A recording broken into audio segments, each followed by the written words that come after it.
दुनिया का सबसे शानदार जलसा, जहां एक ही समय एक ही जगह उमड़ता है लोगों का सैलाब, तीर्थयात्री, सैलानी और जिज्ञासु। हर कुंभ विश्व के कोने कोने से आने वालों की संख्या बढ़ती ही जा रही है। मैं जयपुर से आया हूँ। मैं जालंधर पंजाब से आई हूँ। मैं जम्मू से आई हूँ। मैं जर्मनी से आया हूँ। तो हम तो बनारस से आए हैं। हम लोग मोक्ष प्राप्त करने के लिए आए हैं। लेकिन ये सिर्फ एक जलसा नहीं, करोड़ों लोगों के लिए कुंभ का अर्थ है एक अभूतपूर्व अनुभव, एक खोज। कुंभ अमंग द सीकर्स।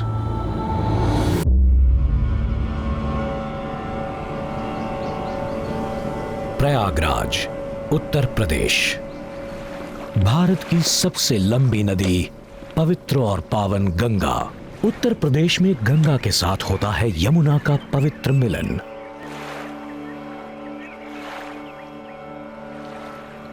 और यहीं इन नदियों के साथ मिलती है एक और पौराणिक नदी, सरस्वती। 3 नदियों का ये मिलन या त्रिवेणी संगम प्रयागराज को खास बनाता है। ये 3 नदियों का संगम होता है, गंगा, यमुना और अब सूख चुकी सरस्वती का। माना जाता है कि सरस्वती जमीन के नीचे बहती है और अब आप उनके संगम को देख सकते हैं। उनके पानी के रंग में थोड़ा अंतर है और उनका बहाव भी अलग है। इस संगम को बहुत से लोग अद्भुत और बेहद खास मानते हैं।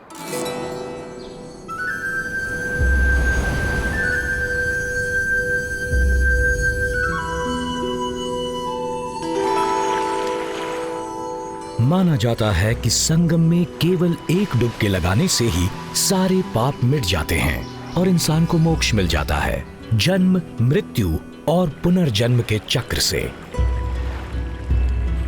माना जाता है कि मानव जन्म में हर इंसान कोई न कोई पाप करता ही है और धीरे धीरे उसके सारे पाप जमा होते जाते हैं।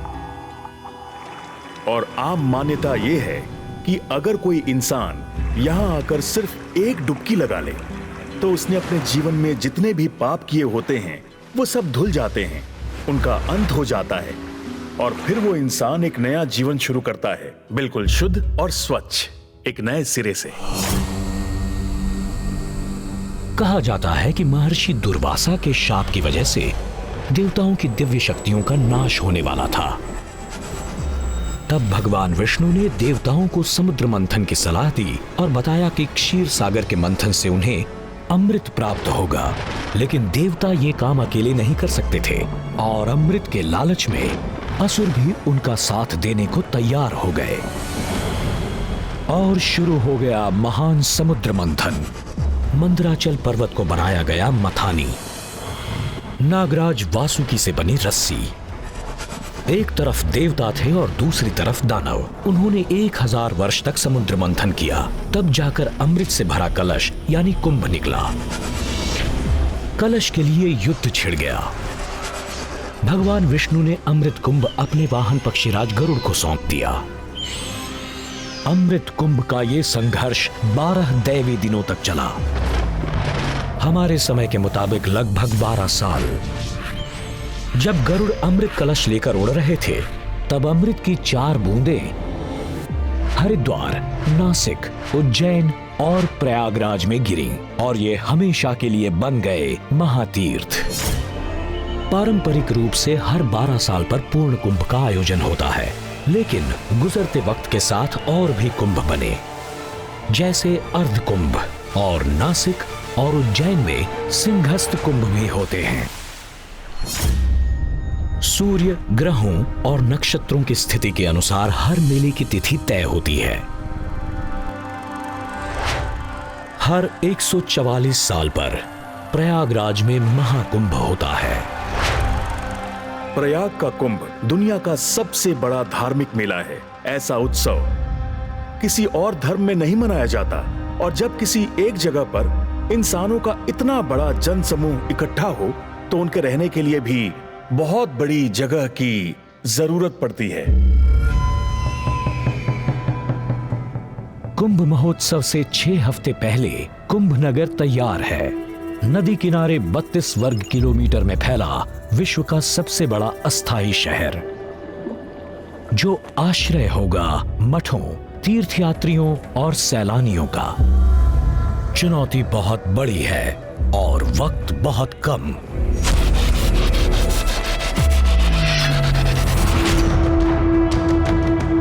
इसकी योजना तो साल भर पहले से ही बनाई जाने लगी थी। पिछले कुछ महीनों में यहां 22 अस्थायी पुल बनाए गए हैं। 2387 पॉन्टून से मिलकर बने इन पुलों में सबसे लंबा पुल 1100 मीटर का है। ये पूरा शहर बांस बल्लियों और टेंट कनात से बसाया जा रहा है, जो सभी सुविधाओं से लैस है। इस पर कुल खर्च लगभग 4066 करोड़ रुपए का हुआ है। कुंभ के अंत तक यहां लगभग 13 करोड़ लोग रहेंगे, यानी पूरे ग्रेट ब्रिटेन से दुगनी आबादी उसकी राजधानी लंदन के मात्र 2% क्षेत्रफल में सिमटी रहेगी। हमने हर तरह की तैयारी की है और लोगों को हर जरूरी सुविधा मुहैया करवाएंगे। बिजली, पानी, रहने की जगह और शहर की पूरी व्यवस्था। हमने करीब 300 किलोमीटर लंबी सड़कों का एक नेटवर्क भी बनाया है, बिजली की पूरी व्यवस्था की है और पॉन्टून के पुल भी बनवाए हैं। हम यही चाहते हैं कि यहाँ जितने भी संत आए, जितनी भी संस्थाएं आए, सबको बेहतरीन सुविधाएं मिलें। मुख्य शहर इलाहाबाद यानी आज के प्रयागराज का भी कायाकल्प किया गया है।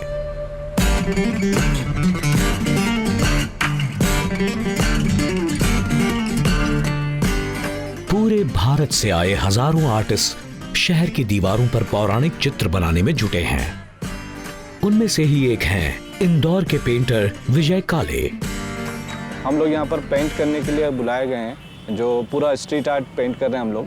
अभी जो लोग काम कर रहे हैं वो कुंभ से रिलेटेड कर रहे हैं, जिसमें साधु वगैरह पेंट हो रहे हैं। ये यहाँ कुंभ से जुड़े पौराणिक चित्र ही नहीं, साधु महात्माओं के भी चित्र बना रहे हैं। करीब 70 एकड़ के दायरे में बने इन चित्रों ने शहर को एक भव्य आर्ट गैलरी में बदल दिया है। ये जो प्रोजेक्ट था, ये वर्ल्ड का सबसे बड़ा बिग इवेंट है आर्ट के ऊपर, जहाँ एक साथ 4000 आर्टिस्ट काम कर रहे हैं। हमारे लिए बहुत अच्छी अपॉर्चुनिटी रही है कि हम लोग एक साथ यहाँ पर एकत्रित हुए और हम लोगों का भी एक तरीके से कुंभ हुआ है। मेले में अब 3 हफ्ते बाकी हैं। अलग अलग हिंदू अखाड़ों के प्रमुख अपने लाव लश्कर के साथ आने लगे हैं।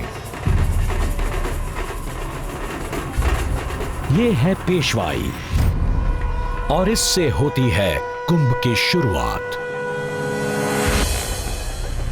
यहां शिव भक्त राख से लिपटे जटाजूट वाले नागा बाबा बड़े नाटकीय अंदाज में आते हैं। नागा बाबा आम सामाजिक रीति रिवाज से परे हैं। इनमें से कुछ के पास पारंपरिक हथियार हैं और कुछ आज भी प्राचीन सवारियों पर आए हैं। इनका जुलूस शान बान के साथ तंबुओं के शहर की तरफ जाता है और यहाँ ये अखाड़े आने वाले कुछ हफ्तों तक रहेंगे। दुनिया की मोहमाया त्याग चुके इन साधुओं को कुंभ मेले में गजब का सम्मान मिलता है। स्थानीय लोग सड़कों और छतों पर खड़े हैं। कुछ को सेल्फी चाहिए तो कुछ को आशीर्वाद। और इसी जुलूस के साथ आगमन होता है दुनिया के सबसे बड़े मेले के कर्ता धर्ताओं का। अखाड़ों के कुंभ पहुंचने का क्रम भी प्राचीन रीतियों के हिसाब से पहले से तय है। पेशवाई के पीछे जो प्राचीन समय से जो शब्द है पेशवाओं का, ये पेशवाओं से चला है। जब पेशवाई चलती है तो उसके आगे, सबसे आगे हमारे गुरु महाराज दत्त भगवान चलते हैं। उनके पीछे में सूर्य प्रकाश जो बाला है हमारा, जिसको हम लोग देवता बोलते हैं, वो चलते हैं। फिर हमारा जो है नागा लोग उनके पीछे रहते हैं। फिर हमारा आचार्य लोग, महामंडलेश्वर, फिर हमारे जितने भी संत महात्मा है वो सब चलते हैं। कहीं पर भी बहुत जगह पर ऐसा होता है कि सालों साल नहीं मिल पाते, परंतु कुंभ का मेले में आके सब मिलते हैं। यहाँ पर हम लोग जैसे मान लीजिए कि अदालत में कहीं जाते हैं तो कहीं आवाज़ दिया जाता है कि भाई आप फलाना आदमी हाजिर हो, पेश हो, तो ये भगवान के सामने पेश होना।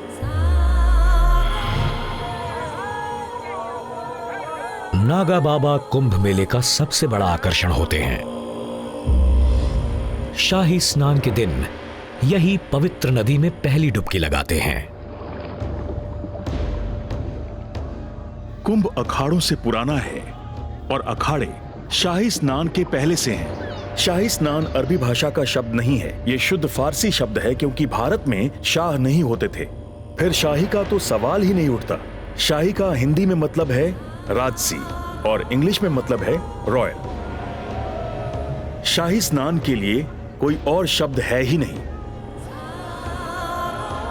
साधु संत इस अस्थाई शहर में आकर अपने अपने स्थान को पवित्र करते हैं और फिर वहां अपने देवताओं की स्थापना करके विधि विधान शुरू करते हैं।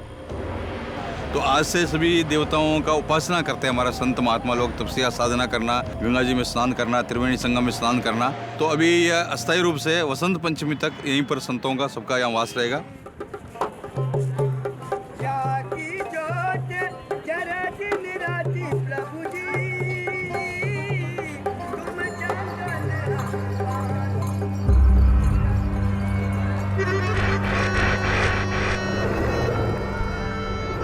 यहां आने वाले हिंदू सनातन धर्म के 13 अखाड़े अलग अलग संप्रदायों से जुड़े हैं।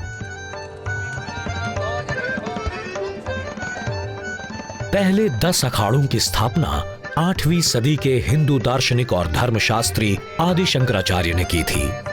इन अखाड़ों में विश्व के पालनहार भगवान विष्णु के उपासक वैष्णव और संहारक शिव के भक्त शैव शामिल हैं।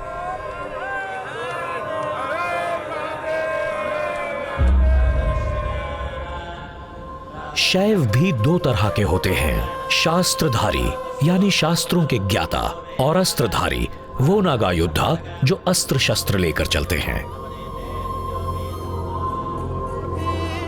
उदासीन अखाड़ा इन दोनों से अलग है। ये धर्मज्ञानी सिख विचारधारा को वेदों से जोड़कर देखते हैं। ये सिख धर्म के संस्थापक गुरु नानक को सनातन धर्म का रक्षक मानते हैं। इस मत की स्थापना की गुरु नानक के सबसे बड़े बेटे बाबा श्री चंद ने। यह अखाड़ा भारत की समतावादी और मिश्रित संस्कृति का प्रतीक है।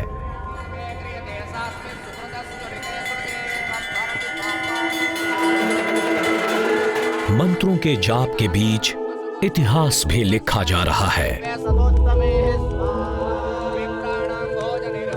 प्रयागराज कुंभ में पहली बार तीसरे लिंग का प्रतिनिधित्व करते हुए किन्नर अखाड़ा भी जूना अखाड़ा से जुड़ गया। इस बार किन्नर भी शाही स्नान में शामिल होंगे। ये लड़ाई में से अपने स्वाभिमान की थी। ये अब से नहीं थी, 96 से थी। हम चल रहे थे अपनी पहचान के लिए। भाई जो सम्मान मेरे ग्रंथों में लिखा है, तुलसीदास ने लाखों वर्ष पहले लिख दिया, हजारों वर्ष पहले लिखा कि देव धनुष किन्नर नर श्रेणी। इस प्रयागराज में कुंभ के अंदर ये सारी श्रेणियां स्नान करेंगी। नीति ने हमें चुना, संत समाज में किन्नरों को आना था। यही हमारी जद्दोजहद थी कि हमारी अपनी पहचान होनी चाहिए। किन्नरों का काम है समाज के लिए मांगना, दुआ करना और अपना आपको प्रूफ करना कि हाँ हमारे को एक स्पेशल बना के भेजा है। हम आपके हर खुशी में हर खुशी को मांगने वाले हैं। तो हमारी देवी देवता कैसे अलग हो सकते? वही हमारे महादेव हैं। आपको सनातन धर्म में विश्वास है और आपको कुछ करने की इच्छा है धर्म के लिए, तो आप आइए, आपका स्वागत है। प्रयागराज कुंभ से 1 हफ्ता पहले त्रिवेणी संगम पर नदी किनारे का पूरा इलाका जश्न में डूबा हुआ है। तीर्थ यात्रियों की भीड़ उमड़ आई है। आज हर सड़क प्रयागराज के कुंभ मेले की तरफ ही जा रही है। पास से और दूर से आने वाले तीर्थ यात्रियों की भारी भीड़ है। सरकारी आंकड़ों के मुताबिक पिछले कुंभ में यहां 12 करोड़ लोग आए थे। अनुमान है कि इस बार ये संख्या दुगनी हो जाएगी। कुंभ मेला आस्था का चरम है। यहाँ लोग अपनी मर्जी से आते हैं और यहाँ आकर कोई किसी पर एहसान नहीं करता। यहाँ थोड़े थोड़े अंतराल पर लोगों का विशाल हुजूम एक ही साथ संगम में डुबकी लगाता है। मानवता की उमड़ती भीड़, कतार दर कतार अलग चेहरे, अलग भाव, कलाकारों को लुभाता है।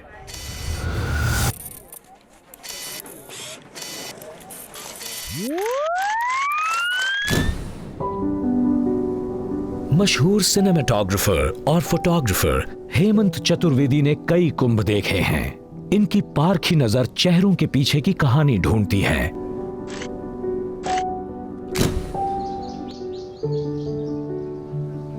मैं जब 3 साल का था 1971 में, तभी से परिवार के साथ कुंभ मेले में आ रहा हूँ। हम इस डर से एक दूसरे का हाथ पकड़े रहते हैं कि कहीं मेले में गुम ना हो जाएं। अब तो कुंभ मेला मेरे लिए एक आदत सी बन चुकी है। जब भी कुंभ आता है तो मेरे अंदर यहाँ आने की कुलबुलाहट शुरू हो जाती है और मैं यहाँ आकर कुछ करना चाहता हूँ। कुंभ को मुख्य रूप से जोड़ा जाता है साधुओं से। तरह तरह के साधु, कहीं ध्यान लगाएं तो कहीं कश लगाए साधु, राख से पुते नागा साधु, संगम में डुबकी लगाकर अपनी जटा लहराते साधु। मेरा मकसद है कुंभ के असली रूप को फिल्माना। कुंभ का मतलब है वो मेला जहां इतनी बड़ी संख्या में लोग आते हैं और सबका लक्ष्य एक होता है, संगम में स्नान करना और वापस जाना। मैं लोगों की फोटो लेता हूं।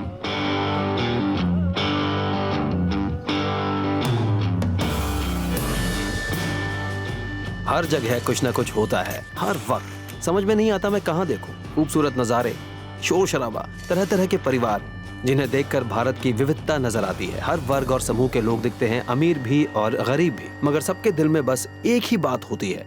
भले ही वो शैव हो या वैष्णव, दक्षिण भारत के हो या उत्तर भारत के, मेरा काम है उनकी फोटो लेना।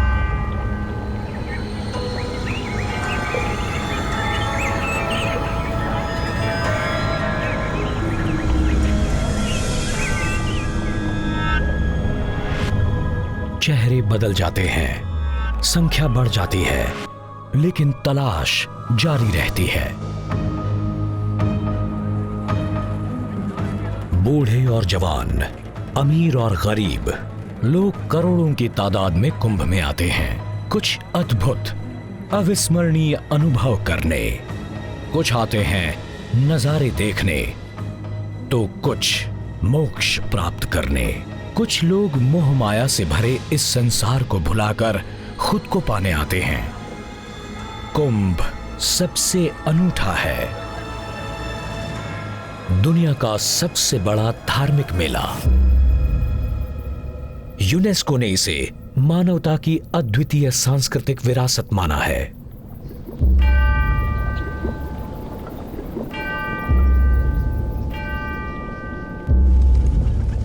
प्रयागराज के त्रिवेणी संगम पर कई कुंभ हो चुके हैं।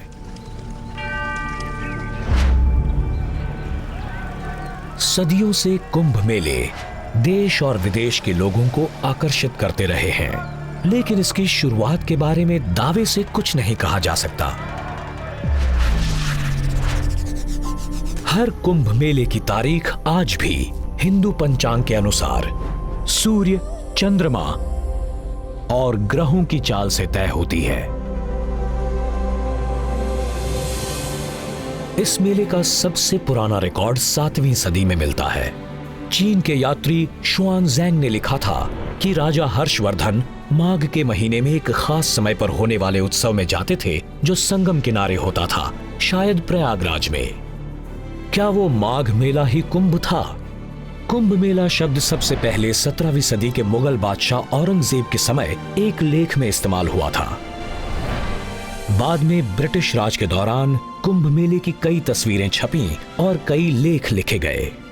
विदेशियों को उन तस्वीरों ने ही कुंभ की तरफ आकर्षित किया था। उन्होंने वो तस्वीरें देखी थी जिनमें उन्हें एक जगह पर इंसानों का इतना बड़ा सैलाब नजर आया, तंबुओं से बने शहर दिखे और वस्त्रहीन नागा साधु नजर आए। उन्हें देखकर सबके मन में यही उत्सुकता जागी कि आखिर ये है क्या, और लोग इसका पता लगाने की कोशिश करने लगे।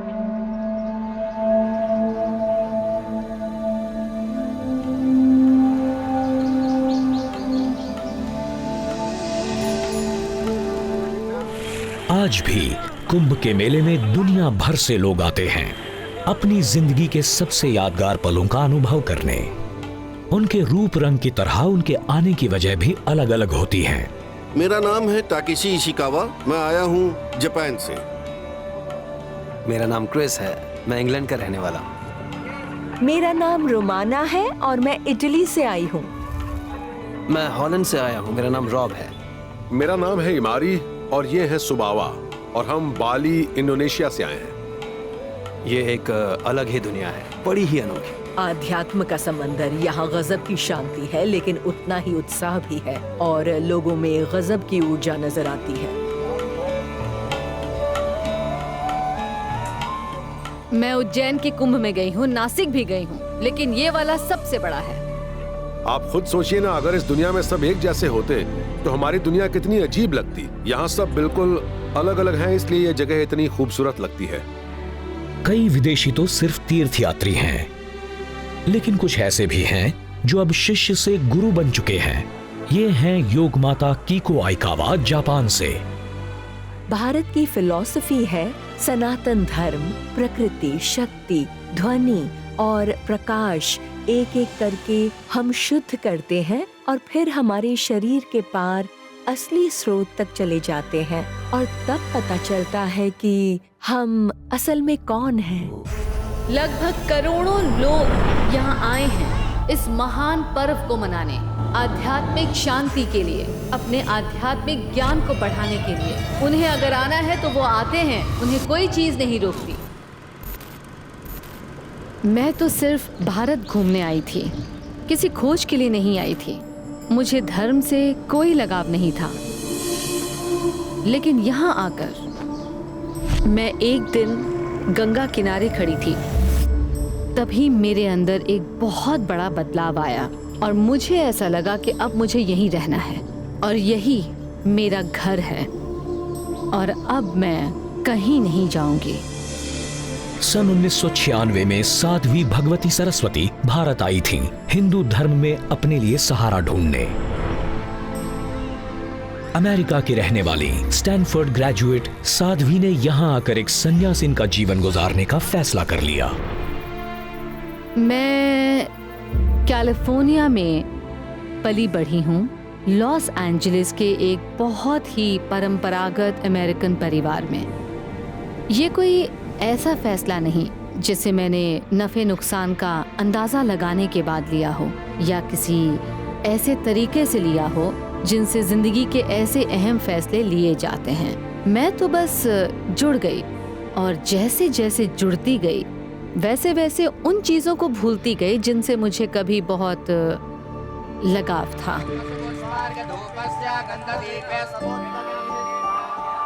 दुनिया के कोने कोने से लोग कुंभ में अलग अलग कारणों से आते हैं।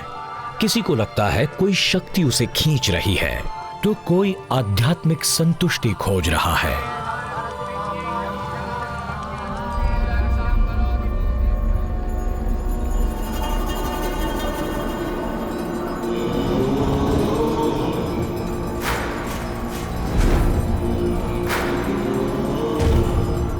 रोज रात में लोग नदी किनारे जमा होकर पूजा अर्चना करते हैं। धूमधाम से गंगा नदी की आरती उतारी जाती है। जब कोई संगम में डुबकी लगाता है तो वो सिर्फ गंगा के पानी में नहाता ही नहीं है, बल्कि वो अपने अंदर की हकीकत में डुबकी लगाता है। हमारा गीला शरीर या हमारे गीले कपड़े वो तो कुछ समय बाद सूख जाते हैं, लेकिन तृप्त आत्मा का गीलापन कभी नहीं सूखता।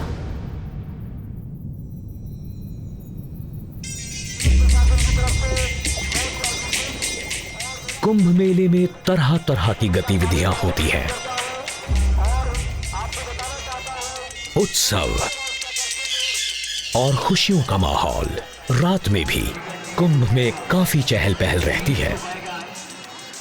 ये एक मेला है, उत्सव है और यहाँ हमेशा कुछ न कुछ होता रहता है। 19वीं सदी से ही इस मेले में तरह तरह के आकर्षण आते रहे हैं, जिन्हें देखने लोग भी यहाँ आते हैं।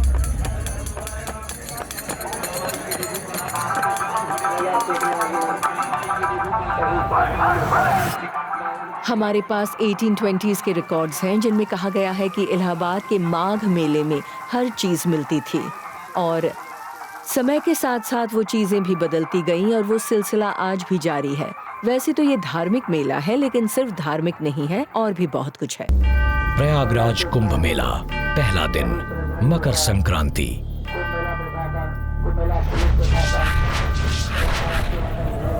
कुंभ मेले में जनवरी के मध्य में कुल्फी जमा देने वाली ठंड, लोग अलाव जलाकर बैठे हैं। मगर ये रात बड़ी खास है। जल्दी ही नागा साधुओं का जत्था हरकत में नजर आएगा। निश्चित समय पर वो सबसे बड़े स्नान के लिए निकलेंगे, शाही स्नान के लिए। मकर संक्रांति त्योहार होता है भगवान सूर्य का।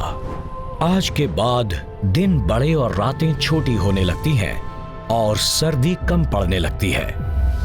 आधिकारिक रूप से ये प्रयागराज कुंभ का पहला दिन है।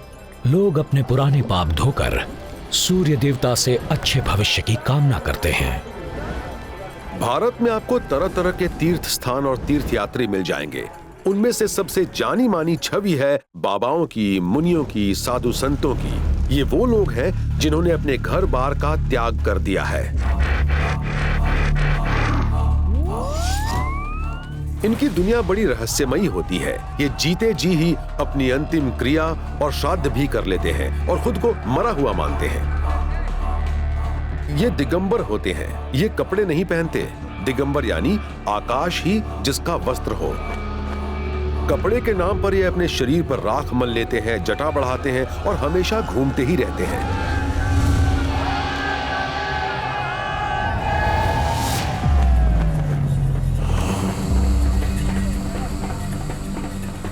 इन्होंने दुनिया की सुख सुविधाओं और रिश्ते नातों के साथ साथ अपने वस्त्रों का भी त्याग कर दिया है।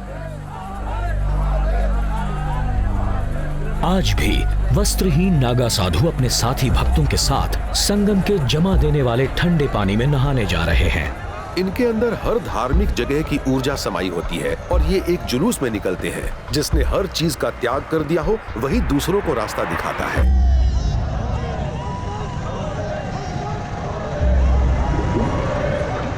घुड़सवार पुलिस और 50,000 सुरक्षाकर्मी बड़ी सतर्कता के साथ जुलूस की निगरानी करते हैं। इनका एक ही मकसद है, इतने बड़े मेले की शांति व्यवस्था भंग ना हो। माहौल जोश से भरा है। आज करोड़ों लोग स्नान करने वाले हैं। कड़कड़ाती ठंड भी इनका हौसला नहीं तोड़ सकती। आसमान जय घोषों से गूंज उठा। कुंभ के मेले में पहला और आखिरी स्नान, अमावस्या और पूर्णिमा का स्नान सबसे अहम होता है। लोगों को शानदार नजारे पसंद है, लोगों को भीड़ भाड़ पसंद है। ज्यादातर लोग अवचेतन स्थिति में रहते हैं। सबकी भावनाएं एक होती हैं और लोग यहाँ अपने अपने कारणों से आते हैं, मगर ये जो भी है बदलाव लाने वाला होता है।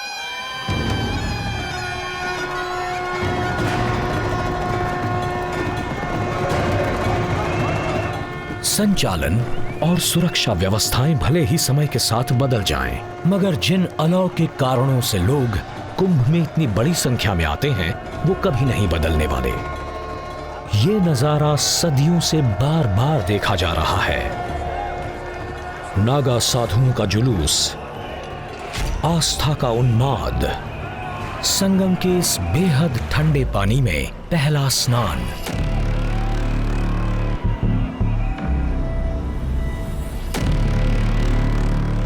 गाजे बाजे के साथ साधुओं और अखाड़ों का जुलूस यहां पहुंच चुका है। परंपरा के मुताबिक आम लोग अभी स्नान नहीं कर सकते। माना जाता है कि बाबाओं के स्नान के बाद संगम में डुबकी लगाने पर ही स्नान का पूरा फायदा मिलता है। इसलिए आम लोग सब्र से इंतजार करते हैं।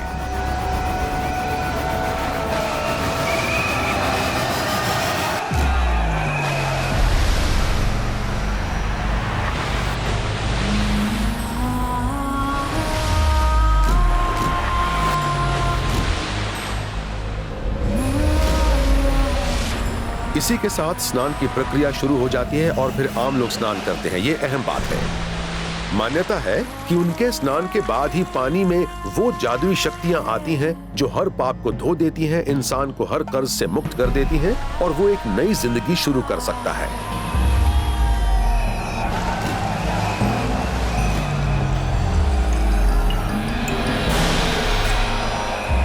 नागा बाबा पहले आए और अब आएगी बाकी सबकी बारी।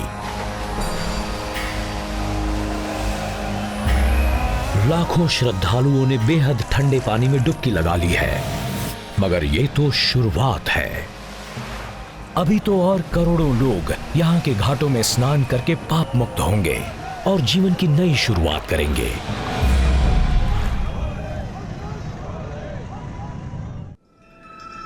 कुंभ मेले का पहला दिन, मकर संक्रांति। सूरज उगते ही शाही स्नान के पहले दिन घाटों पर भीड़ जमा हो गई। नागा साधुओं के साथ साथ भगवाधारी पुरुष और महिलाओं ने गंगा, यमुना और मिथकीय सरस्वती नदी के संगम में डुबकियां लगाईं। एक एक करके सारे अखाड़े अपने क्रम में यहां स्नान करने आ रहे हैं। नागा साधु शिव के उपासक होते हैं और ऐसी ठंड से बचने का इनका उपाय शरीर पे लिपटी ये राख ही है। इनके वस्त्रहीन होने का अर्थ है कि इन्होंने हर सांसारिक सुख सुविधा का त्याग कर दिया है। ये बड़ी दिलचस्प बात है कि नागा साधुओं ने ब्रिटिश सरकार को सबसे ज्यादा परेशान किया था, क्योंकि अंग्रेजों के नजरिए से सार्वजनिक जगहों पर वस्त्रहीन रहना गलत था, अशिष्टता थी। और फिर 1857 के सैनिक विद्रोह के बाद अंग्रेजों ने नागा साधुओं के जुलूस को गिरफ्तार करने की भी कोशिशें की थी। धर्म से मिली वस्त्रहीन रहने की इजाजत की वजह से अंग्रेज भी कोई खतरा नहीं उठाना चाहते थे। पारंपरिक रूप से एक नागा साधु के पास अपना कुछ नहीं होता। वो दान और भिक्षा से अपना जीवन गुजारता है, संयम से ब्रह्मचर्य का पालन करता है और उसका कोई परिवार नहीं होता।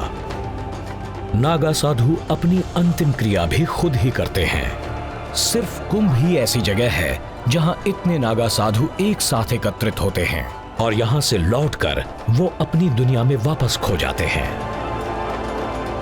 क्योंकि ये बिल्कुल अलग होते हैं और अपने ही उसूलों पर जिंदगी गुजारते हैं। 19वीं सदी के अंत में कुंभ के दौरान कई बड़े हादसे हुए थे।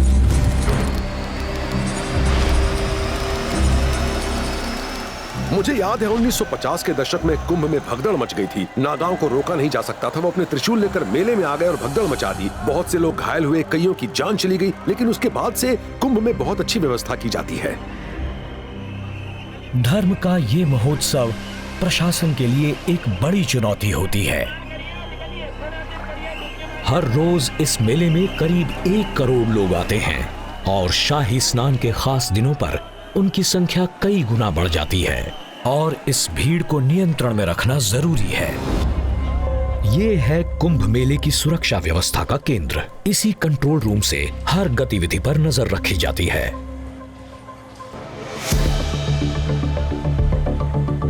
सीसीटीवी हर जगह नजर रखते हैं और उनसे इसी integrated command and control centre में तस्वीरें आती हैं। पूरे कुंभ मेला क्षेत्र को 10 जोन्स और 25 सेक्टर्स में बांटा गया है और हर एक में एक सीनियर पुलिस ऑफिसर तैनात है। मेले में तैनात 50,000 पुलिस कर्मियों को यहीं से निर्देश दिए जाते हैं। सुपरिंटेंडेंट ऑफ पुलिस देव रंजन यहाँ के इंचार्ज हैं। आप इस कंट्रोल सेंटर को हमारा नर्व सेंटर कह सकते हैं या दिमाग कह सकते हैं, क्योंकि इसी जगह से बैठकर हम अपने लोगों को हर तरह के निर्देश देते हैं। हमने 1000 से ज्यादा कैमरास इंस्टॉल किए हैं पूरे मेला क्षेत्र और प्रयागराज शहर में, और हर जरूरी जगह पर लगे सीसीटीवी कैमरास की मदद से हम पूरे मेले की दिन रात निगरानी करते हैं। हम ये सुनिश्चित करना चाहते हैं कि इस महापर्व के दौरान किसी भी तरह की अप्रिय घटना ना हो। पहले से इतने दबाव में काम कर रहे इन सुरक्षा कर्मियों के सामने एक बड़ी चुनौती है। भारत के राष्ट्रपति मेले में आ रहे हैं, लेकिन यहाँ सिर्फ सुरक्षा ही अहम नहीं होती। सुरक्षा के साथ साथ आते जाते करोड़ों लोगों के खाने पीने का इंतजाम भी करना पड़ता है।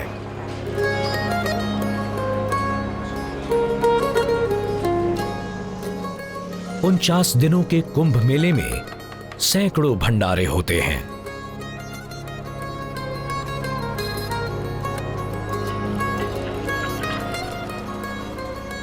यहां ओम नमः शिवाय जैसी संस्था के एक नहीं 3 भंडारे चल रहे हैं। यहां रोजाना 1 लाख लोगों के खाने का इंतजाम करने के लिए 500 लोग दिन रात इन रसोइयों में काम करते हैं।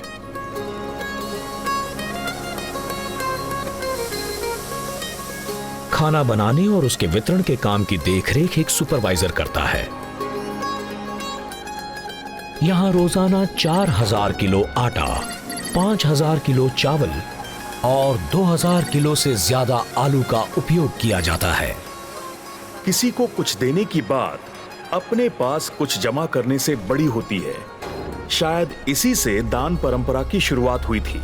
ये एक बीच का मार्ग है और लोग मानते हैं कि अगर सनातन धर्म में आपकी आस्था है तो उसका पालन भी करना चाहिए। भंडारा ओम नमः शिवाय संस्था हमारे पूज्य प्रभु श्री के द्वारा चलाया जा रहा है।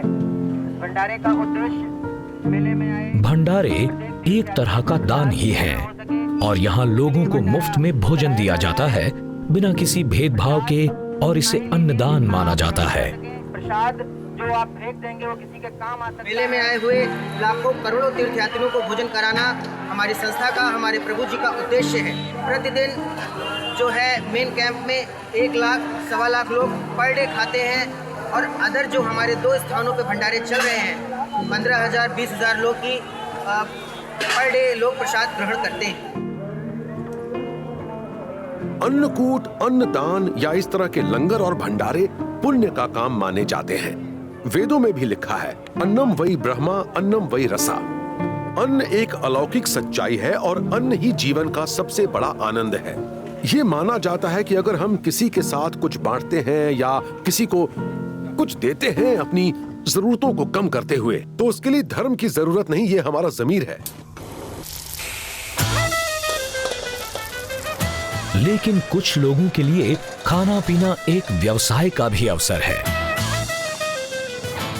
कुंभ बेसिकली मेला होता बहुत बड़ा, तो हमारा ये था कि एक पब्लिक के अंदर नई जनरेशन जो आ रही है कुंभ में, उसमें उसको अट्रैक्ट किया जाए। कैसे वो अट्रैक्ट हो सकती है? एक बेसिकली फूड, खाना अगर अच्छा मिलेगा तो वो और दिन रुकेंगे। जो यहाँ पे कुंभ में सुबह जो महाराज वगैरह जाते हैं साधु संत, तो उनके लिए 2 घंटे यहाँ पे फ्री खाना मतलब कि दिया जाता है।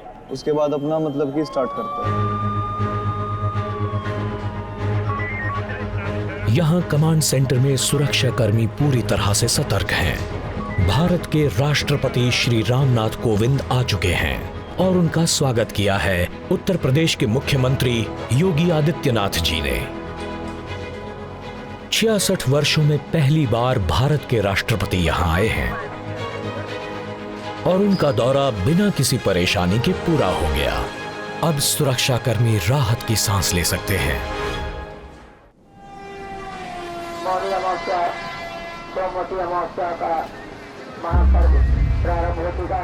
आज है मौनी अमावस्या। पारंपरिक रूप से आज के दिन मौन रखा जाता है अपने पापों के प्रायश्चित के तौर पर। आज के दिन यहां दूसरा बड़ा शाही स्नान होता है। ग्रह नक्षत्रों की दशा शुभ है और भारी भीड़ उमड़ रही है। प्रशासन को उम्मीद है कि आज करीब 5 करोड़ लोग आएंगे। कुंभ के इतिहास में सबसे ज्यादा ऐसी भीड़ में लोग अक्सर खो जाते हैं। पिछले कुंभ में भी लाखों लोग अपनों से बिछड़ गए या लापता हो गए थे। यहां लोगों का एक सैलाब सा है। ऐसे में किसी का अपने दोस्तों या परिजनों से बिछड़ जाना आम बात है और इतनी भीड़ में उसे ढूंढ पाना तो नामुमकिन है।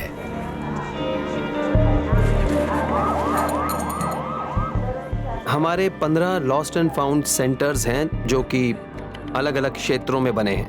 और उन लॉस्ट एंड फाउंड सेंटर्स में अगर वो लोग आते हैं जो रास्ता भटक गए हैं या अपनों से बिछड़ गए हैं, तो हम उनकी जानकारी मेले में जगह जगह लगी LED स्क्रीन्स पर देते हैं और उनके बारे में हमारे द्वारा बार बार घोषणाएं भी की जाती हैं। कृपया ध्यान दें, कृष्णा तिवारी। लगभग 3,500 मेगाफोन्स मेला क्षेत्र में दिन रात लापता लोगों की जानकारी की घोषणा करते रहते हैं। खोया पाया केंद्र सेक्टर नंबर 4 हर हर आरती त्रिवेणी रैंप के पास आ जाएं। इन खोया पाया केंद्रों में घबराहट और बेचैनी का नजारा आम बात है। जिला बांका बिहार की रहने वाली सरोजी यादव और सुखी यादव।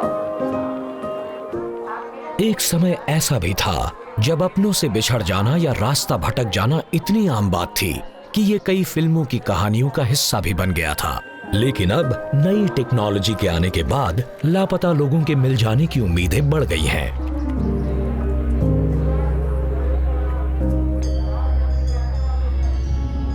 पांच हफ्ते बीत चुके हैं, लेकिन कुंभ मेला अभी भी सुर्खियों में है। भारत के प्रधानमंत्री श्री नरेंद्र मोदी जी अपने कार्यकाल के सबसे बड़े मेले में आए हैं। कुंभ मेले का अंतिम दिन महाशिवरात्रि। बसंत का मौसम आ चुका है।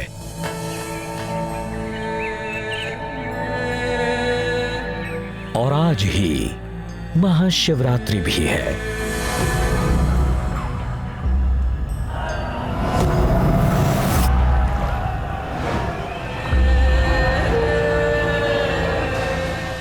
टेक्नोलॉजी बदल जाएगी लेकिन इंसान असुरक्षित महसूस करता रहेगा, और जब तक ऐसा रहेगा उसे भगवान की जरूरत रहेगी, उसे रीति रिवाजों और त्योहारों की जरूरत रहेगी, क्योंकि वो वहीं अपने जीवन से जुड़े बुनियादी सवाल पूछ सकता है, उसके अस्तित्व का, उसके जीने का, उसकी धन दौलत का, और क्या उन चीजों को दान करने का कोई मतलब है। ये सब कुंभ में होता है, इसलिए कुंभ कभी खत्म नहीं होगा। हाँ, इसका रूप बदलता रहेगा। लगभग 7 हफ्तों तक प्रयागराज आयोजक रहा एक ऐसे महाउत्सव का जो एक नया रिकॉर्ड बना। सरकारी आंकड़ों के मुताबिक इस बार करीब 24 करोड़ लोग कुंभ मेले का हिस्सा बने, जो कि इतिहास में सबसे ज्यादा है। नदी के किनारों पर बड़ा ही शानदार नजारा दिखा। मकर संक्रांति, मौनी अमावस्या और बसंत पंचमी के दिन शाही स्नान में सिर्फ देश के ही नहीं विदेश के भी साधु संतों, तीर्थ यात्रियों और श्रद्धालुओं ने स्नान किया। स्नान का असली मतलब है खुद को ये याद दिलाना कि क्या तुमने कोई पाप किया है, क्या तुम अपने अपराध बोध से मुक्ति चाहते हो, क्या अपने तौर तरीके बदलना चाहते हो। कुंभ भी एक उपमा है। समुद्र मंथन से हलाहल विष निकला तो उसी से अमृत भी निकला, और कुंभ का भी यही मतलब है कि अपने अंदर के विष को पी जाओ और अपने जीवन को पूरी तरह से खुशहाल बना लो।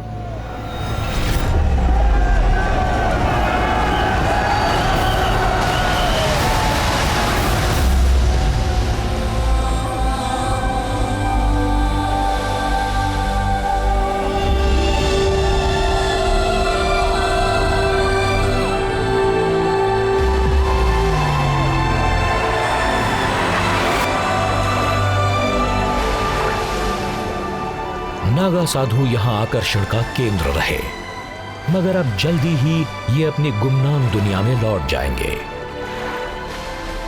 एक बार फिर से ग्रह नक्षत्र अनुकूल बनेंगे और कुंभ मेला लगेगा वैसे ही जैसे सदियों से चला आ रहा है। जैसे प्राचीन प्रयागराज में 3 पवित्र नदियों का संगम होता है, वैसे ही कुंभ में लोगों, विचारधाराओं और संस्कृतियों का अद्वितीय संगम होता है।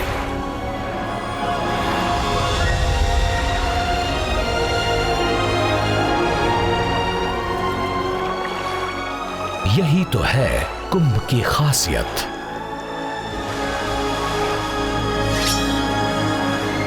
और यही है हमारे भारत की पहचान।